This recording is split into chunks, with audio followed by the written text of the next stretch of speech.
People who live in Hawaii, what are some misconceptions and/or things people don't realize about island life? Serious.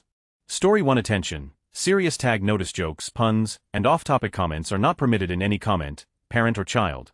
Parent comments that aren't from the target group will be removed, along with their child replies. Report comments that violate these rules. Posts that have few relevant answers within the first hour, and posts that are not appropriate for the serious tag will be removed. Consider doing an AMA request instead. Thanks for your cooperation and enjoy the discussion. I am a bot, and this action was performed automatically. Please contact the moderators of this subreddit message compose. AskReddit if you have any questions or concerns. Story 2. A major employer and source of residency is the U.S. military. Those of Japanese ancestry make up the second largest ethnicity. Staples like groceries and gasoline cost a fortune to account for shipping costs. Story 3. Born and raised on the Big Island. Live in California now. I can only speak to my own experience in the town I grew up in, on the island I grew up on, but it's a pretty damned normal life. Just happens to be in a very beautiful and unique place. Like any other tourist destination, the vast majority of visitors only see what's on the path of the guided tour, so to speak. When you peel back that curtain, you just see people living their lives like anywhere else. Story 4. Hawaii State Senator here. About half of all households are unable to afford basic food, shelter, and health care. This is often masked by many families living together in multi-generational households. Importing food, energy, and goods through the 20th century has created an unsustainable dependency that has driven up the cost of living for Hawaii's 1-4M residents. Outside pressure from speculators drives up the cost of land and housing. Military and federal personnel make up a notable portion of the population, but often overlooked are their COLA and housing allowances that massively distort the rental market. Tens of thousands of Airbnb and vacation rentals take additional units out of long-term housing, exacerbating the housing shortage and increasing costs. Add to that many who buy up second and third vacation homes, and many foreigners parking money in condos and real estate that all sit empty most of the time. Because of our somewhat isolated job market, competition is limited and wages tend to be lower for many professions compared to their mainland counterparts. For example, I just passed a law a few years ago that prohibited tech companies from requiring employees to sign non-compete agreements that essentially barred them from working for other competitors. An independent study afterward found without those draconian controls, tech sector wages increased by 4 as a result. But despite these challenges, we are making progress. We have among the best access to healthcare, life expectancy, and quality of life. The digital and film industry is taking off, and remote work is opening up massive new economic opportunity. We've tripled our renewable energy in the last decade and are on our way to 100 clean energy and a carbon-neutral economy by 2045. We're growing brand new niche industries like farm-to-bar chocolate production, which no other state has yet done. We're expanding local agriculture and tackling food sustainability. At its peak, Hawaii supported a thriving population before Western contact. 100 sustainably, we host more unique and endangered species and ecosystems than any other state, and in some cases than the rest of the country combined at 1.4 million people living with limited space and resources. Hawaii is the perfect model to prove to the rest of the world that we can all live together sustainably with a longer and better quality of life than anyone thought possible, and for our kids' sake we hope to prove it. Edited. Fixed a population error. Story 5. I was born and grew up on the mainland. My wife and I have lived in Hawaii, Maui for almost a decade now. It is definitely a lot more expensive to live here. 2 bags of groceries is generally in the 100 range. Rent is crazy. Gas is stupid expensive. The other end of that is that pay can be higher too, depending on the job. If you get a good job serving somewhere fancy, it's not uncommon to leave with $300 to $500 for a shift. We depend completely on tourism here to survive, so as much as tourists can be annoying, intrusive, rude, and entitled, we need them. Distance is weird. If I'm gonna drive 30 minutes somewhere, we better be having a whole day planned. Eating out somewhere casual is at least 30 for 2 people. It's really like living anywhere else though, honestly. I have fast internet, Walmart and Target aren't far away. My family is on the East Coast, so seeing them is hard during normal times. Forget about it right now, so that sucks. Also, I miss hoodies, good sandwiches, and the woods. But Maui is stunning and magical and living and breathing. Story 6. Life can often be very routine. There's less space to build new stuff, so new developments are generally a much longer time frame. If you're not comfortable going to the same 2 beaches, the same 3 restaurants, and the same coffee shop on a regular basis, life can be very difficult here. Story 7. Dating is hard in Hawaii. The population is small, and there is a joke that people are waiting for someone to break up. I could see it being lonely there long term if you didn't find someone quickly or move there with someone. Story 8. Lived in Aiea for 3 years. It's not all about Zippies, Hilo Hattie, and ABC stores. Apart from the tourist stuff, everyone is living and working normal jobs. Dating is rough if you're looking for a LTR. Dating pool is small, but tourist and military people we pretty cool for small stints in my case. Also very few Mexican food places. Story 9. Giant centipedes. Found one a good 10 long on our pillow before going to sleep one night. Also had one get stuck halfway in a sticky trap, and I woke up to the sound of it dragging that box all over the kitchen tile trying to escape. Nightmare fuel. It's a beautiful place to live and has a lot of advantages, but centipedes. It's not very easy to hide from police on a small island, so don't do crime, kids, and stay in school is a very important message here. Story 10. Pre-Western contact. Hawaii had a long and awesome oral tradition, but the islands did not have a written language or written numbers until the 1820s. The Hawaiian Islands did not have a Western system of land surveying map making recording the sale of land until late into the 19th century. Some of the earliest surveys are dated in the 1870s. To this day, the state of Hawaii, it has two different systems of land registration. Title searches in Hawaii can be complicated and difficult because many of the original documents were originally written in Hawaiian, which is one of the official languages of the state. Even today, there are many clouded titles on land and disputes as to actual ownership dating back to the days of the Hawaiian monarchy, and some of those claims are still in litigation more than 100 years later. Story 11. My dad moved to Oahu and stayed out there for many years. I would go visit when I could. The biggest thing I noticed was the drugs and outright poverty that seems to go overlooked. With that came violence. My dad got mugged and put in a hospital coming out of a bar. I was beat up walking out of a hotel once. Story 12. Unlike other states, i.e. folks from California are Californian, calling a person from Hawaii Hawaiian isn't always accurate. Hawaiian is a recito be considered Hawaiian. You have to have native Hawaiian blood. Story 13. You don't honk much and never flip off someone in traffic. A quick shaka will do, since you may know them or see them at the store soon anyway. We lived on Oahu for a decade, and have family born and raised on there in the Big Island, but will never be local. Don't try to talk pidgin. I know the lingo and tonal inflection, but still just know. Story 14. Lived in Honolulu for 4 years. People tend to think of Hawaii as a peaceful, laid-back place, but really it's a madhouse. I also lived in Florida for 5 years, and I always tell people that Hawaii really is what people only think Florida is. I've shared many stories on Reddit over the years of the endless string of lunatics and crazies I dealt with on nearly a daily basis out there. There's something about being on a remote island in the middle of nowhere that really brings out the loony in people. Story 15. Depending on which island you're on, you legit can be out of food and have to wait on the barge to come by for basic. It's like living in the mainland when you have shortages from storms and such. The grocery store just has what it has, and if it doesn't wait a few days for the next barge. On Maui and Oahu and the Big Island you don't really see this, but out on Molokai it's just what it is. Story 16. Born and raised on Oahu. Every local I know doesn't wear shoes or slippers in the house, and most dislike going to tourist spots like Waikiki. Also, a half-hour drive is considered a long drive. Story 17. Lived on Oahu for about 4 years from 2012 to 2016. How expensive everything is definitely at the top of the list. The one that most people don't expect is that I had a hard time making friends. I'm guessing this could be hard in any tourism-based place, but I go to the restaurant or bar and meet tons of people. They were all there for the week. It seems that even residents my age were all only there for a short time frame as well. I just had a constantly rotating group of friends and it got old. That's part of the reason I moved back to the mainland. Also, everyone was always stealing stuff. Mopeds and other goods get stolen all day every day. If it's not locked, it's gone. It was frustrating the amount of stuff that would just go missing or get broken into. All that being said, I would live there again. I do miss it every once in a while. Story 18. After living on the Big Island for 12 years now, I can say it is not always the vision of living in paradise that my friends and family keep presuming it is. My family discredits any struggle I have because I am in paradise. Many of us are still struggling despite the beautiful beaches, even more so with COVID and the lack of jobs. So many of my friends and extended family cannot even afford food, let alone their rent house payment since this pandemic, and let us not even discuss how expensive it is to buy a house here. The cost of living here is astronomical, and if you live on a neighboring island to Oahu, you most likely lack proper medical facilities as well. Many live multiple familias generations in one home just to be able to survive. Many more work several jobs, just to keep a roof over their head and food on the table. Yes, it is beautiful. Yes, we are graced with incredible views when we drive to see them, and yes, we are thankful for what we have. But please do not ever think that it is just a fantasy island we live on, as we all have our burdens to carry. If you are one of the fortunate who move here when you retire and already have incredible assets, then this really is paradise. If you are from here or relocated at a young age, have families to support, or otherwise, well, it is a high price to pay, and much sacrifice for so many, for those beaches and views. Story 19. While I myself only live on the 9th island of Hawaii, Las Vegas, my family is, whenever people here were from Hawaii, we're told, oh my god, why aren't you living there now? I would kill to live there. Well, you're no less than 3 hours away from everyone else on the mainland, and maybe 2 hours behind people in Alaska. You think it's bad being 3 hours behind your government in California? Well, imagine being 6 hours behind them, and the elections called when you haven't even had a chance to vote on election day because by the time our polls close 7 p.m., they've been closed everywhere else for hours. Groceries cost a fuckton. You know why we eat Spam? Because it's the most affordable. There are a lot of homeless people. One reason why: the job market relies a lot off of tourism and military, and it's very expensive to live there. It's also very expensive to leave. If you move to Molokai and lose your job, where are you going to go but under a bridge somewhere? It costs way too much to leave since the only way to leave is by plane or boat and people can't exactly stow away on them easily. Please, please, please, if you ever go there, don't stay in an Airbnb. We get it, you want a kitchen. You didn't fly all the way to Maui to take a look at the airport. You didn't go to the big island halfway across the world to stay in a tourist place where everything is plastic and marked up. But remember, people live here, we can't live in hotels. We need apartments, houses, and condos.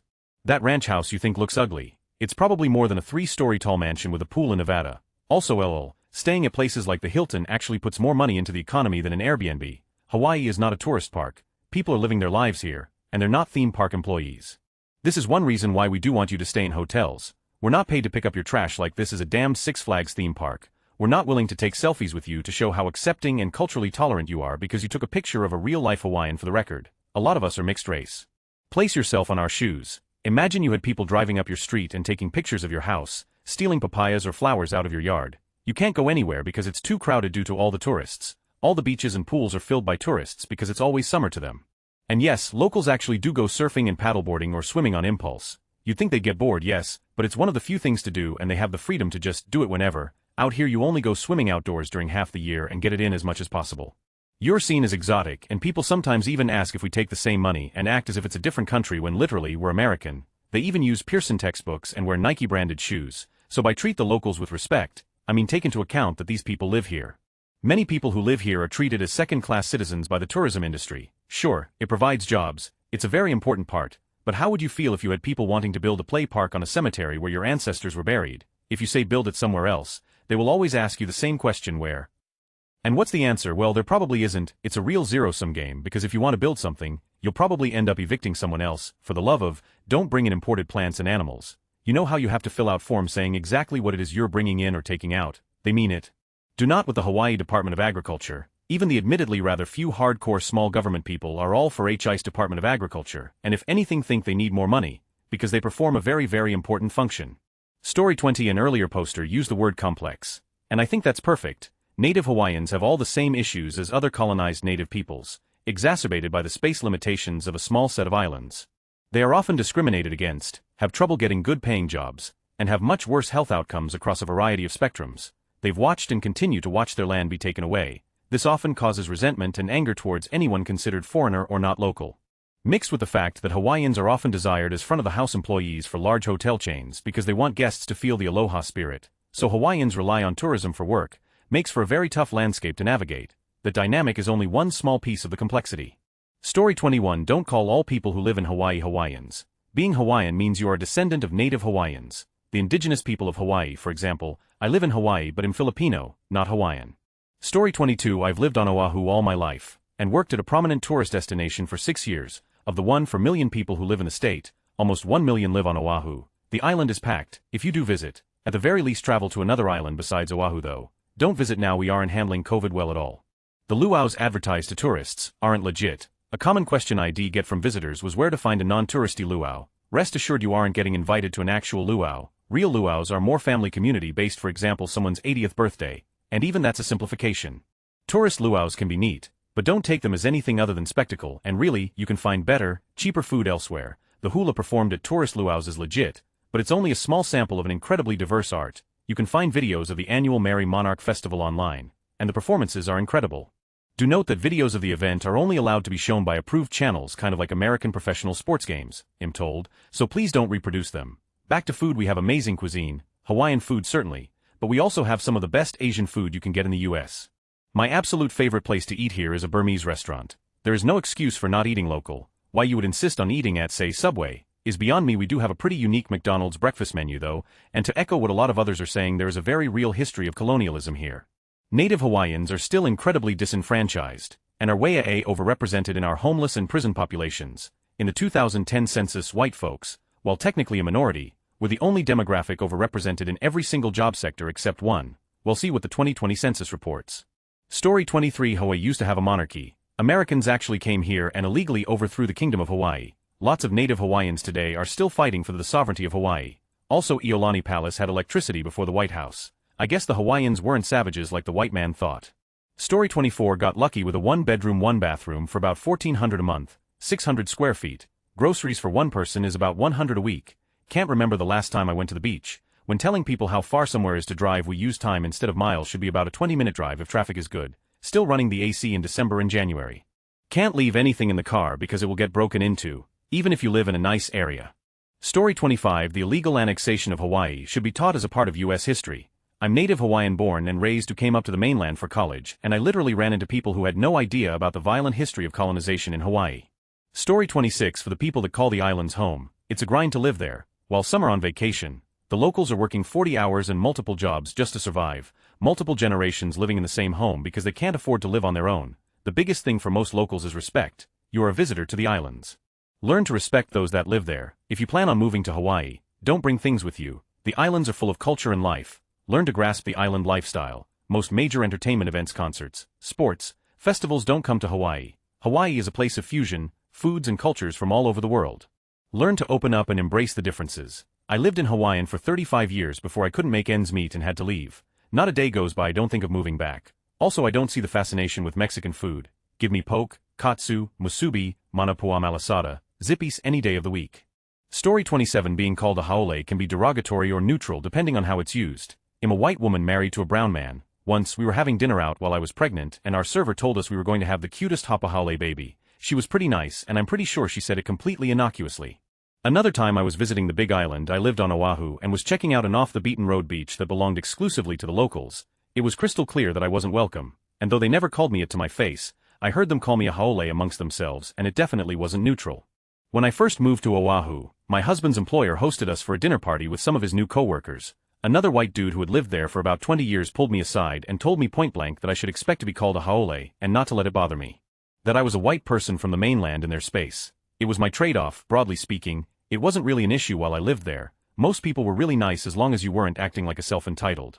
Story 28. We went to Kauai a couple years ago and while there we attended the agricultural fair. A local told us he dropped 500 on his family at the fair. He said that was it as far as amusement parks, so every year the fair was the thing. It hit us then that for us we could go a couple hours to say Busch Gardens or a day to Disney World. If they were to go to anything like that other than the fair it would be a major haul to the mainland.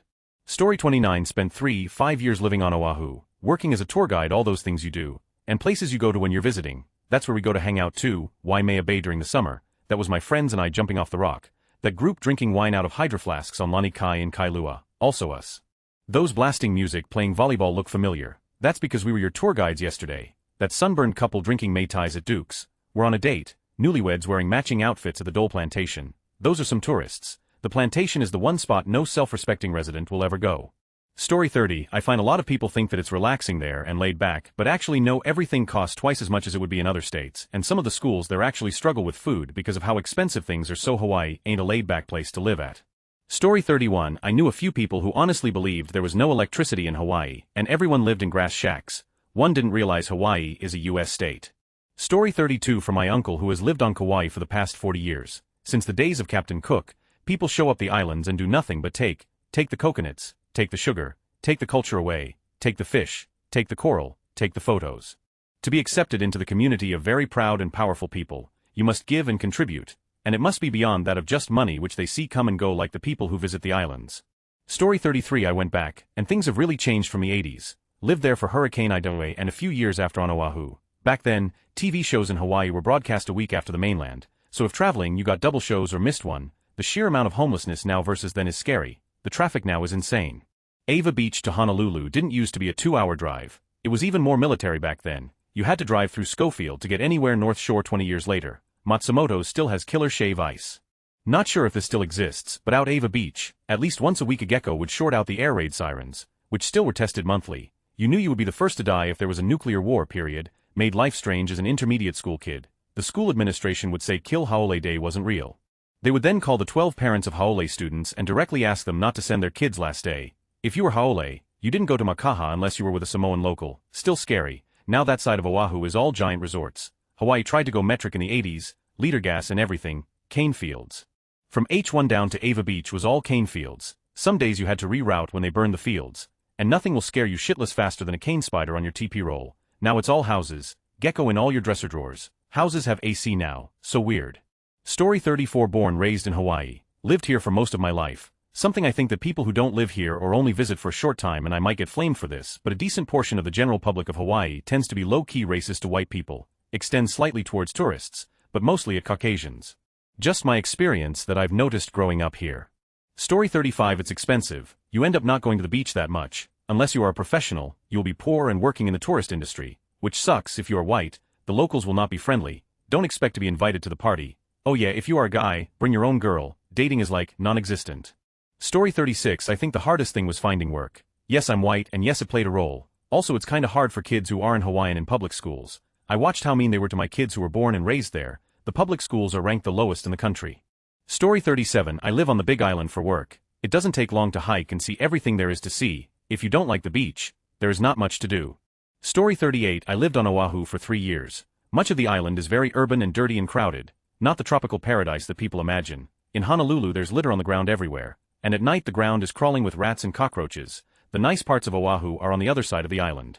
Also, there are a lot of Hawaiians who would really prefer to be an independent country again if they could, and there are places where Haole's foreigners, including white people from the States, aren't welcome. The US basically annexed Hawaii by force and deposed their royal family, and many Hawaiians haven't forgotten that. Story 39. It's normal to be 30 years old and living with your parents. A good chunk of houses here are multi-generational homes with one generation taking up the bottom floor, and the top floor of the home has a separate entrance where another generation lives. Story 40. Lived on Kauai for 6 years and Oahu for 2 years in my late teens and early 20s. 1. Others have said this, but life is expensive in Hawaii, especially the outer islands. Most places like restaurants etc. won't hire you for more than 20 hours per week, so they didn't have to pay health insurance. So many of us in my age group at the time worked 2 to 3 jobs just to make enough to pay rent. 2. Being a Haole in Hawaii who wasn't born and raised, and even for those who were could be tough. Friends I had that grew up on Kauai mentioned beat up Haole days in high school. This was totally normal. If you're a surfer, and drop in on someone else's wave, if you happen to be white, could be dangerous to your safety. Haoles definitely have to prove themselves to be not mainland. Which, given the lack of jobs and affordable housing, is actually fair enough. 3. There has been for some time a Hawaiian sovereignty movement that is aiming to take back Hawaii as it was illegally stolen and Queen Liliuokalani dethroned by sugar barons and the US government. 4. Centipedes. They bite like a gunshot, and I've had one or several in every house I lived in. For this reason, I still don't like leaving pillows on the floor. 16 years after leaving Hawaii, I still have a phobia of them. 5. A significant portion of the islands are used for chemical testing. Dow and Monsanto etc. using the islands to test unregulated chemicals for agriculture. Huge health problems for the locals as a result. I knew 3 people that had non-Hodgkin's lymphoma within the space of a year. 6. After a while, you stop noticing how beautiful it is, because you're tired, overworked and underpaid etc. Life can feel very stagnant, and we often got island fever and needed a change. We always knew it was such a stunning, special place, especially Kauai, but it becomes normal. 7. Most locals that like to swim or surf or be at the beach will have swimsuits in their glove compartments to be able to hop in the water quickly after work. 8. Things don't move as fast, and that was wonderful, but it was so irritating when visitors would expect things to move at the same speed as the mainland. Once you live in that speed you get used to it. 9. Speaking of speed, meth batu is a scourge on the islands and destroyed many a family. 10. Lots of karaoke bars in Oahu are actually money laundering or backroom prostitution places, or other fronts. It was generally accepted people knew this and talked about it a lot. 11. Hawaii is a beautiful place with a lot of beautiful people and a very family-focused place to be. I will always think of it so fondly, and respect the locals who made it home for life. It's such a hard place to leave when you've lived there for a while, as nowhere else really compares. I was born, grew up there, live on the mainland now. A thing I mentioned to somebody the other week that surprised them is that there's such traffic in part because cars get shipped in new, but old ones aren't worth shipping off island for the most part. Story 41. There are bugs and a lot of them, even in the newer condos in Honolulu, even on the upper floors. No matter how clean you keep your place, you'll eventually see a roach or ants, of which there are multiple species. Some ants swarm after heavy rains. Some ants will send out scouter ants if you leave food out or even burn desert sweet smelling candles. There's also termite season. If you leave dry goods, flour, cereal, rice out too long, and in an unsealed container or bag, they'll get infested with beetles. Some places also have silverfish that can get into your clothes drawers or live below carpet.